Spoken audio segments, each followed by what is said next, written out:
안녕하세요. 안녕하세요. 경제적 자유로 가는 다리 배포옥션의 빌딩 남자입니다. 여러분 구독과 좋아요 눌러주세요. 여러분 안녕하십니까? 빌딩 남자입니다. 제가 오늘부터 여러분께 부자가 되려면 아주 중요한 멘탈에 대해서 말씀드리려고 합니다. 앞으로 꾸준히 이 부자 멘탈에 대한 알리는 말이라고나 할까요? 부자들만이 아는 멘탈, 부자들만 아는 멘탈, 부자 멘탈 시간입니다. 여러분 그 멘탈이 중요하다는 거는 이미 알고 계시죠? 근데 제가 이제 겪어보니까 부자들은 멘탈이 좀 일반인들하고 좀 다른 것 같아요. 마인드라고도 하고 뭐 여러 가지 이야기를 하겠지만 저는 이제 멘탈이라고 얘기하고 여러분들과 같이 이 멘탈에 대해서 같이 공부하면서 우리 같이 부자 되는 길로 가는 것, 경제적 자유로 가는 것, 이런 걸 한번 계속해서 나눠보고 싶습니다. 오늘의 주제는 대출이 무서워요. 대출이 무서워요. 일반적으로 저도 그렇고 어릴 때 저희 할머니가 남한테 빚은 지지 말아라 이런 얘기 항상 하셨고, 그래서 이제 저도 그런 줄 알았고, 남의 돈은 꾸면은 내 먹을 거 입을 거 다 뒤로 하고 제일 먼저 갚아야 되고 막 이런 걸로 알았죠. 그래서 그런데 이제 저도 이제 나름대로 이게 돈을 벌려고 하고 뭔가 경제적인 성장을 하려고 이런 생각을 하다 보니까 대출에 대한 생각을 바꿔야 되겠다 이런 생각이 들었고, 기본적으로 자본주의 사회에서 여러분 대출을 돈을 번다는 사람들은 누구예요? 사업가예요. 사업을 하셔야 돼요. 근데 사업을 하시는 분들이 물론 순자산으로 늘려가지고 사업을 하시는 분들이 있는데 그들이 처음부터 그렇게 순자산이었던 건 아닐 거라는 거예요. 누구나 그렇지 않습니까? 우리가 솔직히 말해서 남자는 뭐 두 쪽만 갖고 태어나잖아요. 그러니까 빈손으로 왔다 빈손으로 가는 거고 뭐 맨몸으로 태어나지 뭘 갖고 태어납니까? 그렇잖아요. 근데 중요한 거는 집이 금수저라서 가압이 물러받아가지고 뭐 그렇게 할 수 있는 분들도 결국 선주 때로 가면 아무것도 없었다는 거죠. 그리고 아무것도 없었던 상태에서 열심히 일을 하고 뭘 하고 해가지고 하는데, 이제 뭐 옛날 시대 때는 뭐 지금 저희 시대도 아니니까 그냥 이야기할 필요 없고, 일단 자본주의가 발전하면서 지금 현재 금융이라는 제도가 생겼고 그 금융이 엄청난 비중을 차지하고 있기 때문에 결과적으로 이 금융을 잘 활용하지 않고 나의 어떤 자본주의에 대한 어떤 신용을 활용하지 않고 돈을 많이 불린다 이런 거는 그렇게 가능하지 않은 것 같아요. 그렇기 때문에 여러분이 대출을 무서워한다? 이거는 내가 누구다? 사업가다? 노동자다? 그냥 노동자다 이렇게 보시면 되는 거죠. 맞지 않습니까? 그러면 노동자가, 여러분 생각해보세요. 노동자가 부자로 갑니까 못 갑니까? 열심히 하면 중산층이죠. 중산층을 부자라고 안 하잖아요. 그죠? 결국 부자는 누가 됩니까? 사업가가 됩니다. 그럼 사업가가 하려면 뭘 사용해야 돼요? 금융을 잘 알아야 돼요. 금융. 저는 솔직히 잘 몰라요. 지금 별로 뭐 공부하고 싶은 생각도 없고. 근데 중요한 건 뭐예요? 제가 이렇게 생각을 해보니까 돈이 어디 많습니까, 여러분? 집에 많아요? 은행에 많아요? 은행. 아니 뭐 영화 보면은 막 현금을 막 방에 쟁여놓고 막 이렇게 영화 보면 막 하잖아요. 현금을 여러분 생각해봐요. 부자가 되면은 현금을 들고 다니는 게 좋겠어요? 그냥 은행에 맡겨놓고 여기서 스위치만 찍 누르면은 야 거기 이체, 그러면 거기서 이체하고 이렇게 하는 게 좋겠어요? 여러분들이 돈이 아직 안 많아봐서 그렇지 현금 따발이 그렇게 많으면 너무 좀 돈을 주기도 힘들어, 돈을 갖고 다니기도 힘들고 그렇잖아요. 그러니까 이제 그런 어떤 금융제도를 만들어가지고 진행하는 거, 이게 정말 돈이 있는 사람들이 하겠죠. 또 하나, 여러분들이 대출이 무서운 이유는 다시 말해서 노동자라고 했잖아요. 근데 자본가들은 대출을 무서워하지 않아요. 다시 말해서 사업을 하고 돈을 많이 버는 사람들은 대출을 무서워할 게 아니라 대출을 활용해야죠. 그렇기 때문에 개인이 돈이 많은 게 아니라 은행 제도가 있으니까 은행이 돈이 많아요. 그러면 그거를 가져다가 내가 사용하고 그걸로 수익을 만들고 그 수익을 만든 일부를 이자로 은행에 다시 갖다 줘요. 왜? 돈을 빌려줬으니까 고맙잖아요. 당연히 줘야 되죠. 그리고 나서 남는 수익은 뭐예요? 내 수입이. 내 노동의 대가란 말이에요. 근데 이게 예를 들어서 100만 원 빌려가지고 10,000원 벌면 뭐 10,000원이지. 근데 1억을 빌렸어요. 그럼 100만 원 벌면 좀 괜찮잖아요. 그럼 한 100억을 빌렸어. 그럼 얼마나요? 1,000만 원. 내가 다 이자 제하고 나눠서 100억을 빌렸더니 1,000만 원이 나오면 뚝뚝 떨어져. 그럼 괜찮지 않습니까? 이런 식으로 돈을 굴려야 되는 거죠. 근데 문제는 뭐예요? 나한테 대출을 안 해준다는 거야. 근데 일반 사람들은 대출을 안 받고 싶어요. 무서워서. 대출을 안 받고 싶어요. 부자 멘탈이에요? 아니에요? 아니라는 거지. 부자들은 어떻게 해요?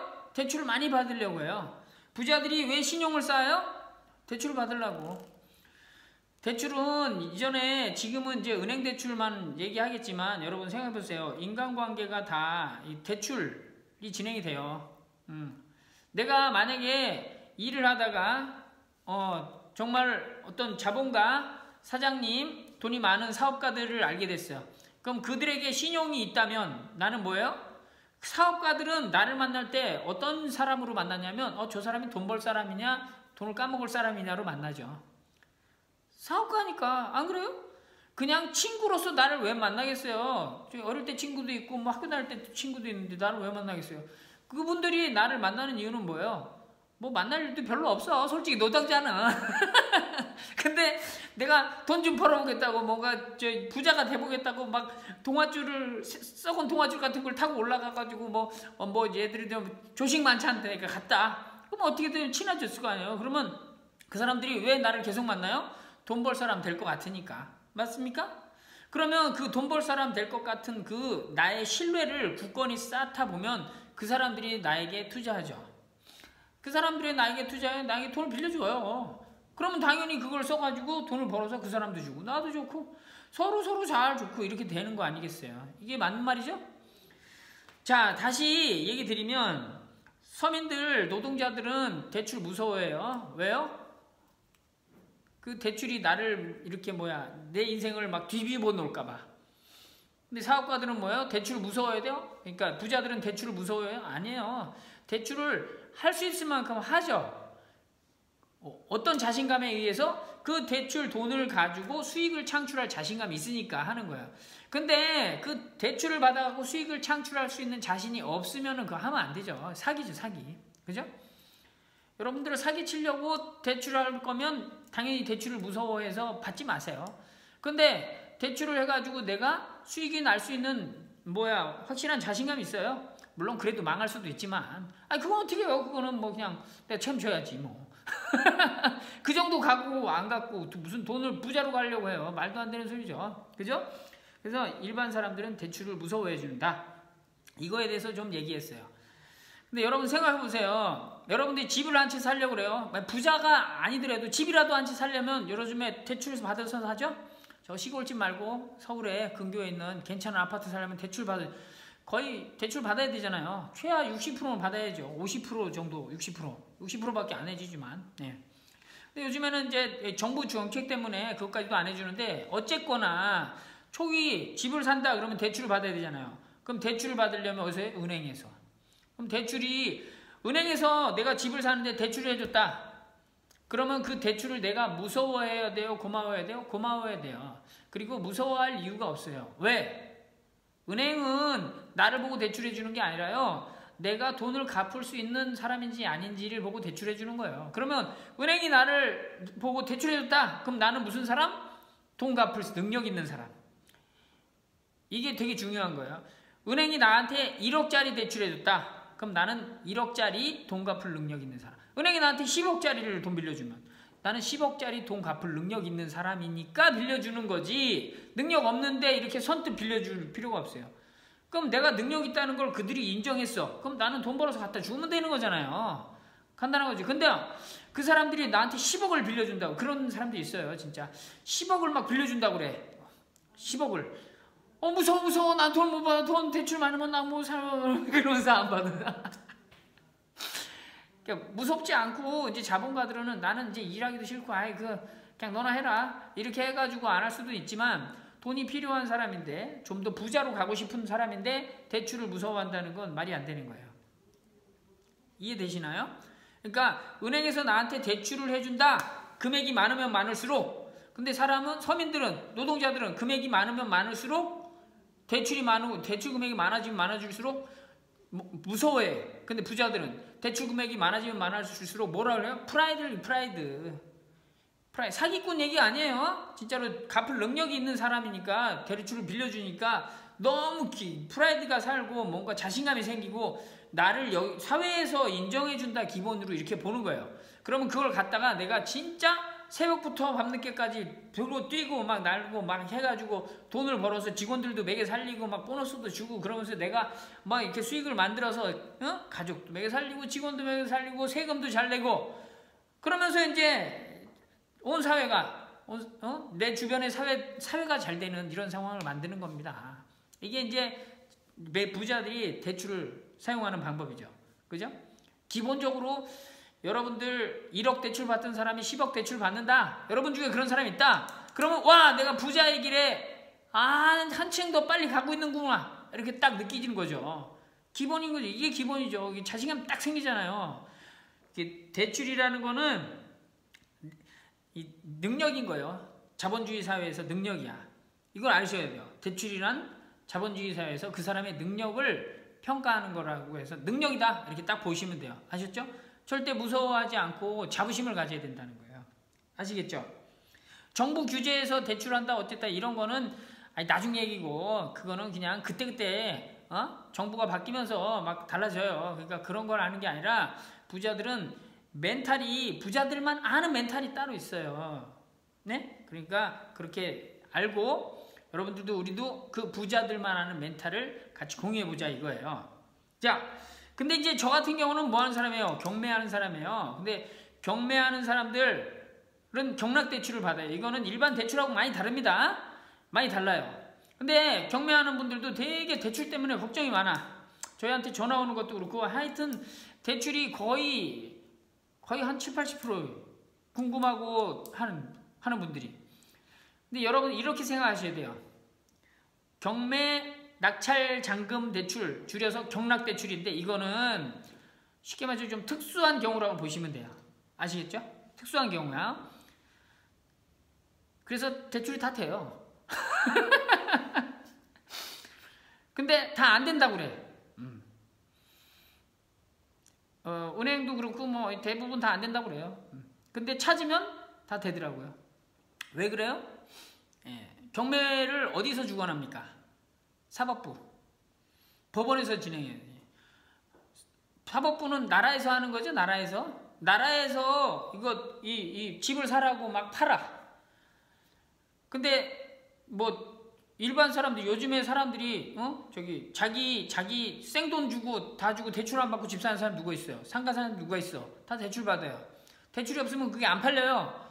그러면 그거 대출해주는 은행이나 뭐 제2금융권 막 이런 데를 막 쥐어차가지고 절대로 은행 뭐 해주지 마 이렇게 맡겠어요? 아니면 그냥 길을 터주겠어요? 그거는 어쩔 수 없어서 나라가 개입한 거예요. 경매라는 거. 자본주의 사회에 채권이 막히면 안 되니까 채권이 돌 수 있도록 자리를 만들어준 게 경매인데 그 경매에서 대출을 막으면 그 채권 회수가 안 되니까 썩어요. 한 번 썩는 거는 금방 번져요. 엄청나게 빠르게 번져요. 그렇기 때문에 경매는 대출이 다 돼요. 근데 다 안 된다고 얘기하는 데가 많아요. 거의. 그럼 어떻게 해요? 되는 데를 찾아야지. 근데 사람들은 뭐래요? 안 된대요. 안 되나 보다. 그리고 안 하는 거야. 이게 무슨 마인드? 노동자의 마인드예요. 쉽게 말해서 허미는 마인드. 부자들은 안 그래요. 안 돼? 그러면 어떻게 돼요? 막 쫓아다녀요. 막 뛰어다니고 되게 만들고 어쩌고 저쩌고 막 일 만들어. 그래서 되게 됩니다. 그리고 경락잔금 대출은 그렇게 내가 안 뛰어다녀도 돼요. 저기 상담사 분들에게 부탁을 하면 돼요. 그럼 그분들이 만들어줘요. 아시겠죠? 자, 오늘 부자들만 아는 멘탈, 부자 멘탈 시간입니다. 제가 한 15분 정도 말씀을 드렸는데 오늘의 주제는 뭐였어요? 대출이 무서워요. 누가 무서워야 한다고요? 서민들, 노동자들. 근데 부자들은, 자본가들은 어떻게 대출을 생각해요? 자신감으로 느껴진다고. 자부심으로. 딱. 사기꾼 말고요. 아셨죠? 자부심으로 딱 느껴져요. 내가 대출을 100억 받는다. 그러면 내가 그만큼 자본주의 사회에서 경제적 성장 위치, 지위가 딱 만들어진 거예요. 아무나 안 빌려주거든요. 미쳤다고 그 은행이 저기 돈 뛸 사람한테 그걸 빌려주겠어요. 그러니까 사회에서 인정받은 사람이란 말이죠. 아시겠죠? 그리고 그래서 이제 결론은 뭐예요? 오늘 결론은 자본주의 사회에서 대출은 뭐다? 능력이다. 이겁니다. 그래서 대출을 활용하십시오. 마인드를 가지고 이런 멘탈을 가지고 임해야 돼요. 그냥 하다 보면 뭐 돈 벌면은 다 정신도 강해지겠지. 안 강해져. 정신이 더 쇠약해지는 분들이 많아요. 돈을 많이 줘도 많이 벌어도 막 감당이 안 돼가지고 막 정신쇠약 막 이런 거 걸려요. 그러니까 아시겠죠? 자본주의 사회에서 부자들이 하는 대출에 대한 생각, 대출에 대한 멘탈 뭐예요? 능력이다 이겁니다. 자, 오늘 강의는 여기서 마치고 다음에 또 부자 멘탈 시간에 만나겠습니다. 안녕. 빌딩 남자였습니다.